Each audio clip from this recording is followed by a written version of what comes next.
Vous êtes actuellement à la recherche d'informations concernant l'application Notion, surtout en français. Je suis Jérémy et dans cette vidéo, nous allons voir ensemble les bases de données de Notion et plus particulièrement les colonnes basiques.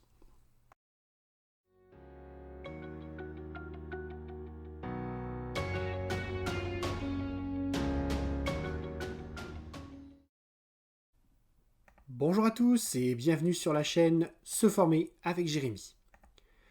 Si vous cherchez des vidéos pour vous permettre de maîtriser et de vous débrouiller seul avec les outils informatiques, je vous conseille de vous abonner à cette chaîne. Je vous conseille également de cocher la petite cloche, ça vous permettra de recevoir les notifications à chaque nouvelle vidéo.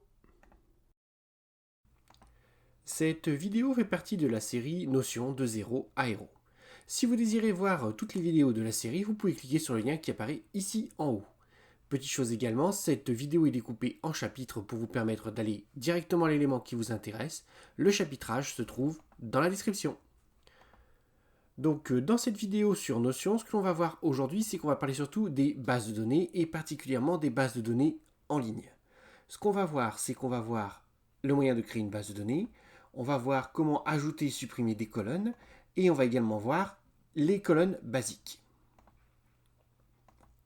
Assez discuté, passons à la pratique. Alors, les bases de données sous Notion. Donc déjà, il faut savoir que vous avez plusieurs types de bases de données. On les a vues précédemment donc dans cette vidéo qui montre en fait les différents types de pages.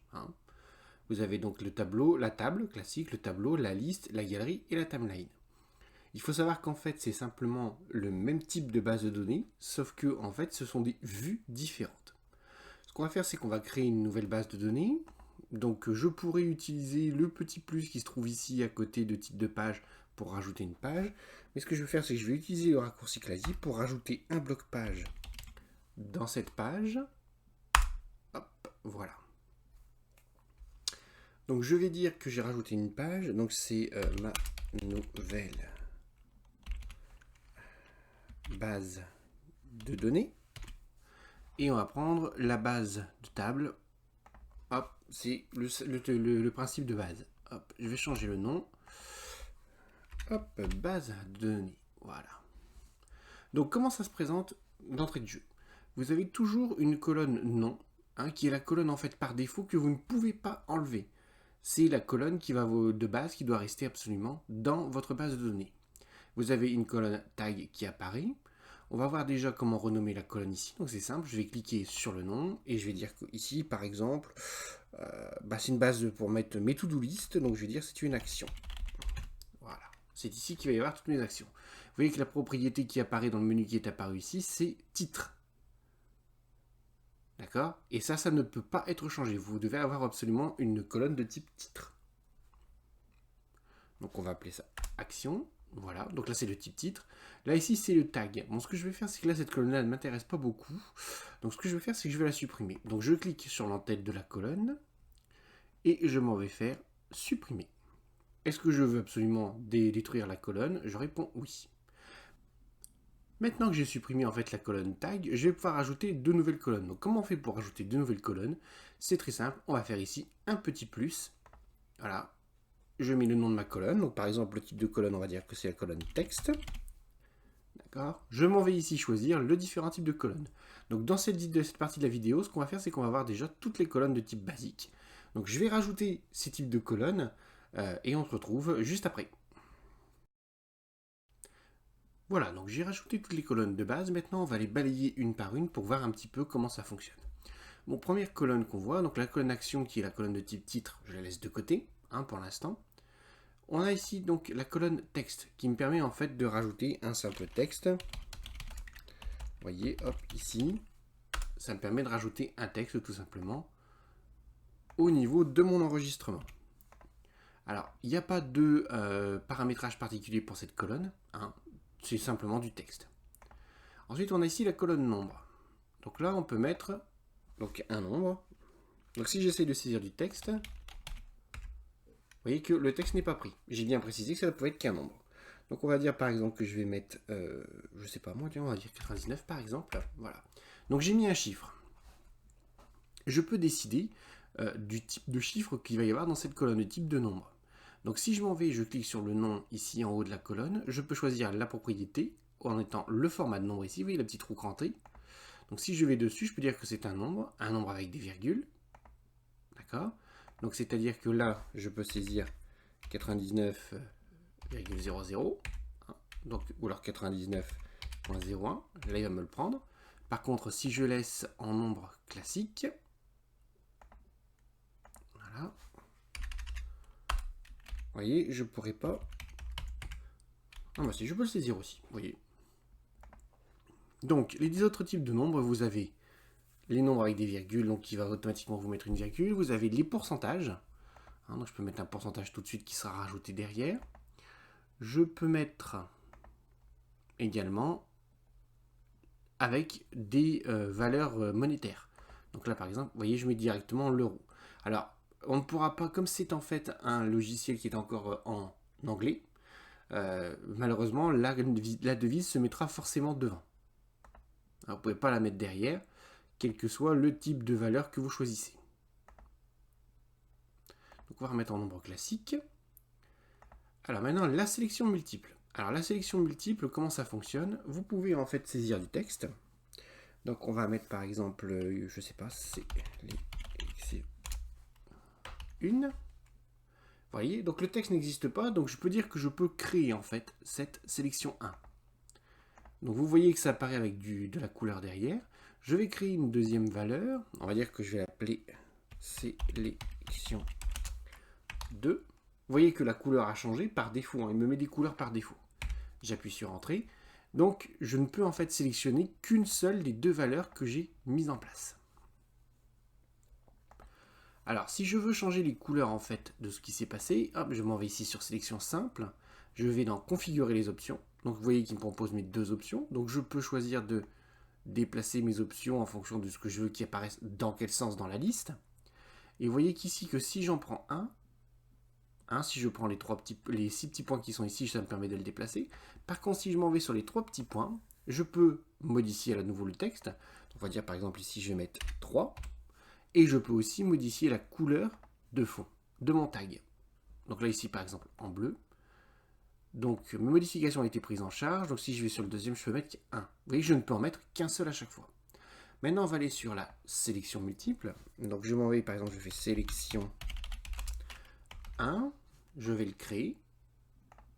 Là, vous remarquerez que la fenêtre reste ouverte. Sélection 2. Je vais créer en cliquant ici sur Create. Hop. Je fais ensuite sélection 3. Je fais créer. Voilà. Et si jamais je sors de ma cellule que je suis en train de remplir, vous voyez que là, je peux avoir plusieurs sélections en même temps. Ici, par exemple, je peux mettre la 1, la 3. Et ici, je peux mettre la 2. Voilà. D'accord? Donc, c'est la différence entre les deux colonnes, sélection simple et sélection multiple. On va se déplacer légèrement pour voir les suivants. Voilà. Donc, on a ici le format date. Donc là, bien entendu, quand je clique sur une des cellules de cette colonne, automatiquement, il me propose une date. Donc, vous voyez qu'ici, le format de date n'est pas au bon format, enfin, pour un français, puisque pour un anglais, en fait, c'est le format classique qui est utilisé chez eux. Donc ce qu'on va faire, c'est qu'on va cliquer sur l'entête qui se trouve ici, date, et on va choisir le format de date.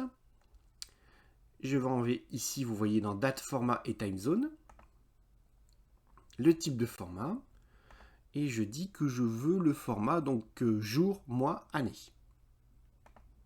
Voilà. Et à partir de là, vous voyez que la date se met au format français qui est plus connu chez nous. Donc si je mets une date ici, par exemple, la date du jour, d'accord ? Hop, la date se met. Qu'est-ce que je peux mettre encore d'autre comme option?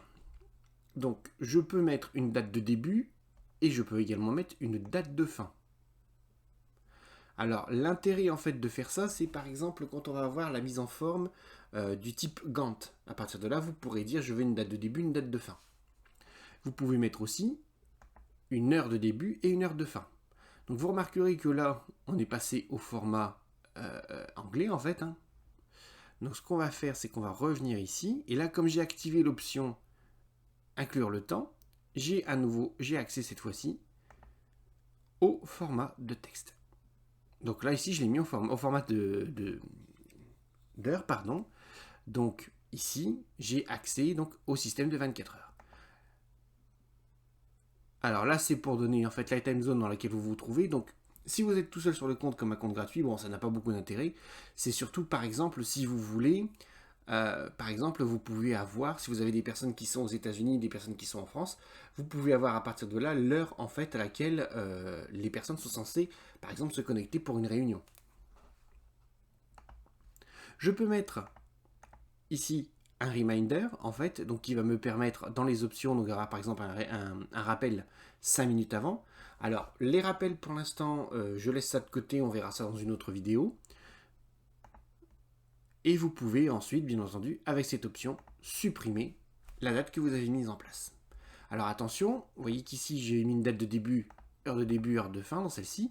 Vous voyez que c'est vraiment spécifique à la cellule. Je ne peux pas dire dans la colonne, attention, je veux avoir partout date de début, date de fin. Si je le fais par exemple à partir d'ici, hop, je vais dire que je mets une date de fin, d'accord?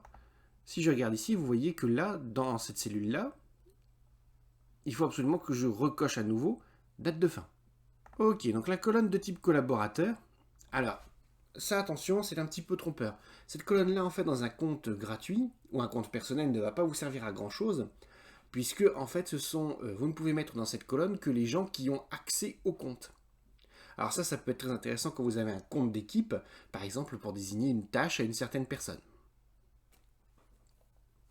Donc là, je passe un petit peu sur cette colonne, mais bon, vous voyez que ici, pour l'instant, ce compte, c'est mon compte, d'accord? Mais si j'avais d'autres personnes qui avaient accès à ce compte, elles seraient diffusées ici en dessous. La case fichier, c'est très simple, en fait, vous avez deux possibilités. Vous pouvez ajouter un fichier en l'uploadant, bien entendu, attention, toujours dans la limite des 5 mégaoctets dans le compte personnel. Alors, je vais par exemple choisir un fichier, je vais aller... par exemple, on va voir qu'on peut mettre un fichier image. Hop, donc là ici je vais mettre l'image en fait d'un épisode de ma série Notion. Je fais ouvrir, le fichier va se télécharger. Hop, et le fichier apparaît ici en petit dans la colonne fichier. D'accord, je peux en mettre plusieurs de toute façon. Autre possibilité, c'est que je peux mettre un lien vers un fichier qui se trouve par exemple vers une ressource partagée. Maintenant, on va voir le type case à cocher. Bon, ça, très simple, de toute façon, la case se met automatiquement dès que vous avez un nouvel enregistrement. Et vous pouvez, vous voyez, hop, cocher, décocher la case. Le lien, donc je vais par exemple, alors pour illustrer mon propos, je vais prendre le lien type, je vais prendre celui-ci, hop. Je vais copier le lien, je vais retourner dans ma base de données, hop, voilà. Alors pour illustrer ça, c'est très simple, je me mets ici et je colle le lien, tout simplement. J'appuie sur Entrée, ça y est, mon champ est rempli et j'ai bien un lien. Comment je fais pour l'ouvrir? C'est très simple, je me mets dessus. Et vous voyez ici le petit bouton qui apparaît? Ça me permet d'ouvrir le lien. Donc le lien sera ouvert automatiquement dans un nouvel onglet. J'essaie la page chargée, voilà, donc vous voyez ici le lien a été mis en place. Ensuite, email, là c'est très simple, il suffit de saisir l'email.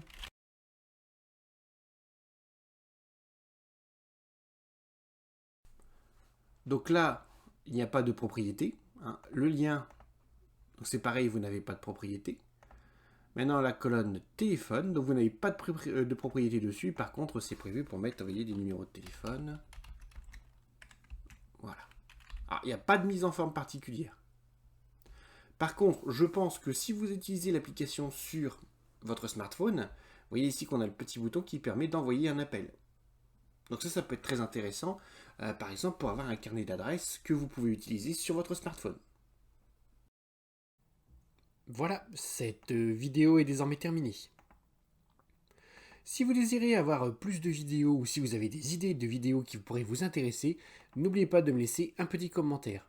N'oubliez pas également de cliquer sur le pouce vers le haut, ça encourage toujours. Je vous dis donc à bientôt et surtout n'oubliez pas que la seule question idiote, c'est celle qui n'est pas posée.